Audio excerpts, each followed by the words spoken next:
Pretty decent parking, to be fair. Right guys, so welcome back to another video. I'm on a rooftop, a bit of a throwback for you long time viewers. What we're doing today, the topic is mainly about upgrading the turbo on the GTI. We're waiting for another Mark 5 GTI owner to turn up. It's essentially a fully done KO4 GTI, making around 370 horsepower. So kind of what I'm thinking of doing. That is the plan. I am actually going to do a KO4 conversion on this, guys.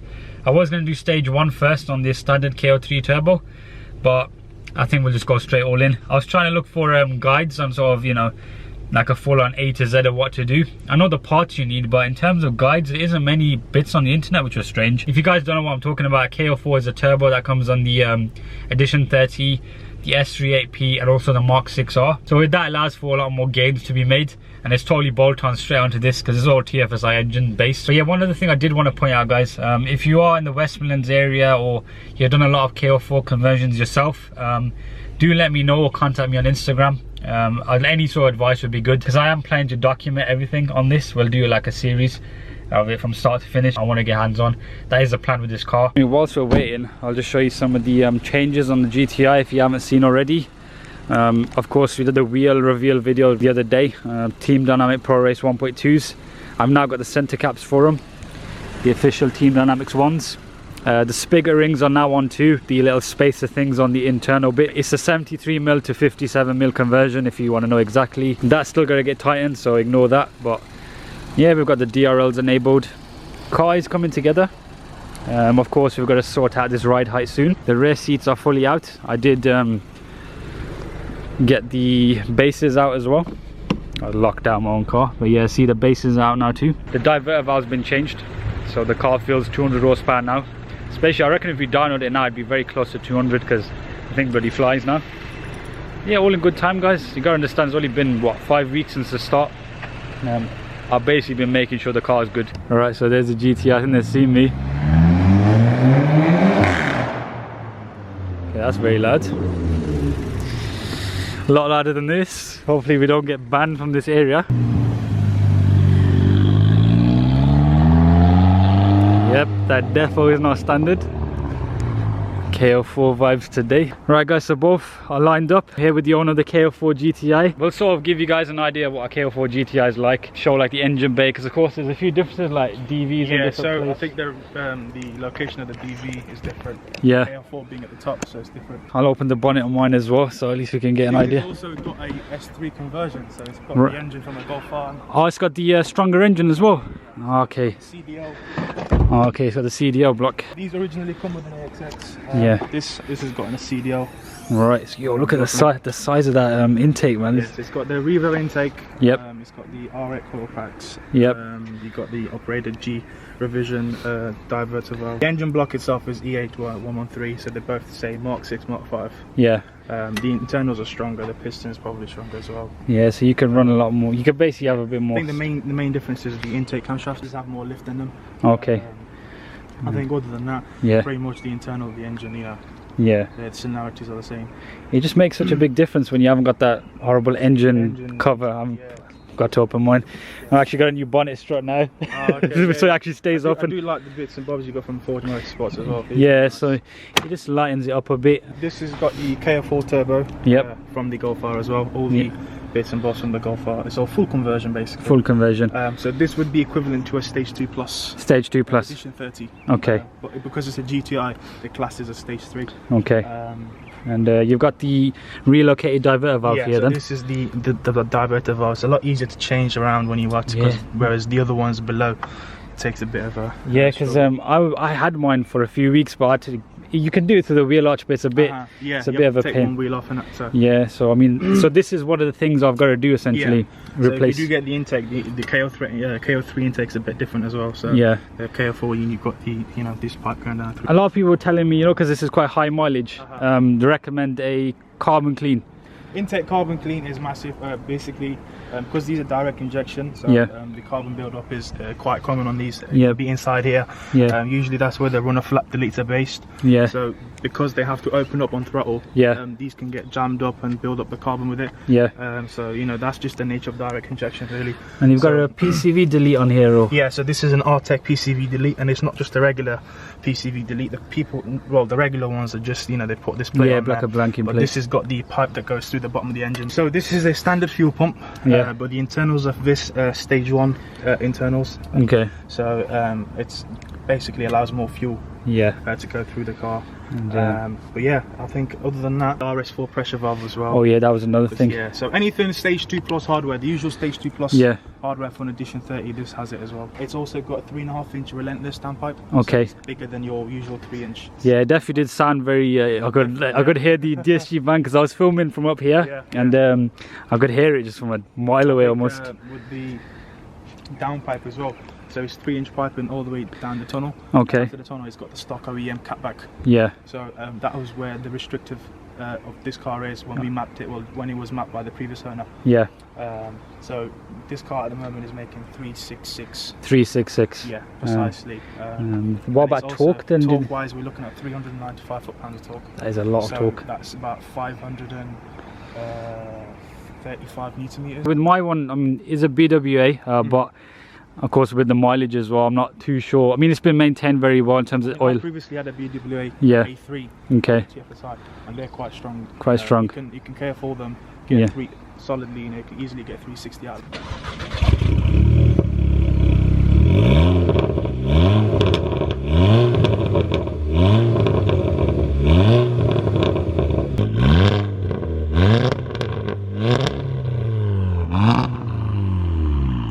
Sounds good, that does. It's got this growl to it, hasn't it? Yeah, because I don't know if you've noticed, but the newer Mark generation, Mark 7, you know, they tend to have that raspy noise. I've noticed because I had to go in an ED30 a couple of months ago. That was the first time I drove any Mark 5 GTI of any kind. And Jordans, yeah, that's the one. And the sound is just so much more deeper than the E888. The E888's a bit rattly. And what I think we'll do, it is getting dark now, so we'll sort of basically go for a drive. I'll leave mine here, and yeah, we'll just see how it's like. So we're here in the GTI. Thought I'd give you guys some sounds of it in here because it's echoing nicely. This head unit is lovely, man. Fills out the middle section a lot. It sort of eliminates the whole plastic area thing. I had get this going as well.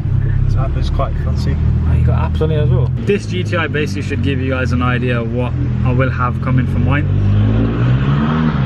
But the interesting thing with this is it's got the CDL engine. So he's got some. I thought I'd kept it surprised. He's kept a hidden thing under there. So he's got a 6R engine in there. It's good though, man. It allows you to take the mick with it a bit more, doesn't it? It just gives you a bit of headroom space, you know, when you map the car. Speaking of mapping, Artec being Artec, you know, I personally think they're the best for this engine specifically. Yeah, I've heard a lot about Artec. I think the aftercare is amazing. A lot of people, you know, a lot of mapping people will just give you numbers and quotes. Of course, to keep customers' sales and stuff going. But with them, you know, it's whatever's best for you. It's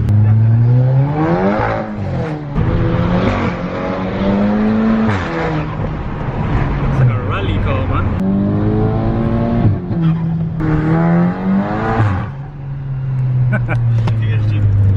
Might need to expedite the KO4 conversion. It is really nice sounding car. Yeah, they just got this raw sound, man. I just love it. Of course. I think the DSG, even though this being the first generation gearbox, it's you know, it's quite strong as well.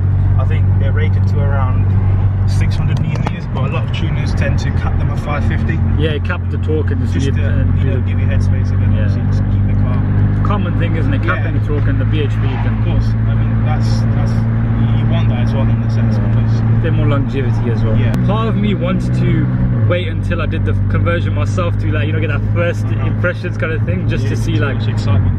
What kind of powers unlocked. But I thought it'd be good to do this video because, you know, sort of get the conversation going, you know, in terms of like we're gonna do the conversion and I want to document it.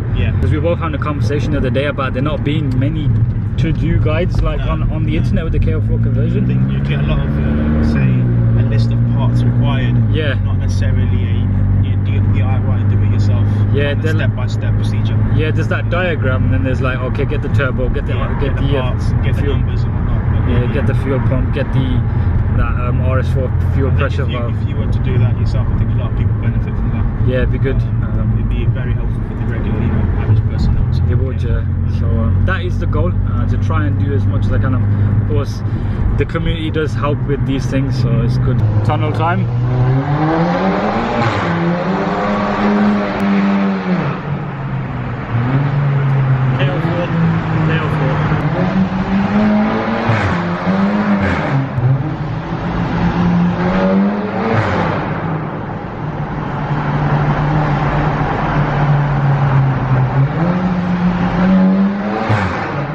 Alright guys, so just hopped out, lit up road. I'm going to take it for a quick drive around the block. I want to get a taster of the KO4. I don't want to drive it too much because I want to wait till I do my own one. Automatically confused, like it's just a different car. It's heavier, isn't it? Heavier car. Yeah. You know, this is just getting me excited now for what I can experience. It's like, you know what your own car is capable of, and you're getting like a taster of it. Alright, let's give it a little pull here. I know what you mean, it rolls into the gears, doesn't it? Yeah, so it doesn't upshift like normally. That is interesting, that. I've not felt that from another DSG map before. Yeah, there's a serious amount out here, guys. And more wearing going on as well. Yeah. The wearing reminds me of the S3 a bit more, that just because the standard one doesn't do that. I like that drilling noise they make, you know, they drag it. It sounds like launch.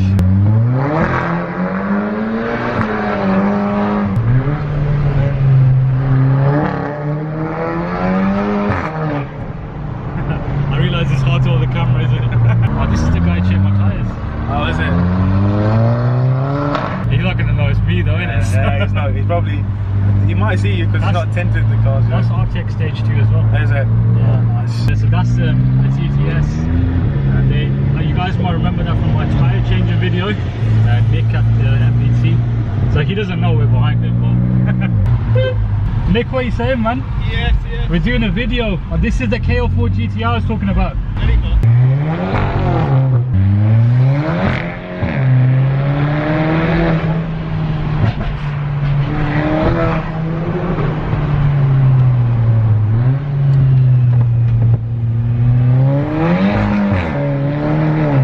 So by chance we've got the TTS here that you will have seen in my previous video, so we'll get them both just parked up and we'll wrap up the video here. Car park's always available in Birmingham. Right, so spontaneous KO4 link up. So that's 370. 3-inch downpipe. Yeah. High pressure fuel pump, RS4 valve. Yeah. Just the ram air panel filter in the original air box. Stock hatchback as well. So stock quite restricted on these cars because they're so massive. Yeah. Managed 350 out of it. 350. Nice power curve on there, keeping us in the power from 4 to 7 as well. What we will do, I think we'll wrap up the video here. Sure. Nice one for bringing the car down. Definitely check out his Instagram as well. I'll link it in the description. If you guys did enjoy the video, make sure to drop a like on it. Subscribe as well for more Mark 5 GTI content. And yeah, hopefully mine will be getting some special treatment soon. And we'll sort of stack up against this one to check it's all good. And yeah guys, I'll see you in the next one.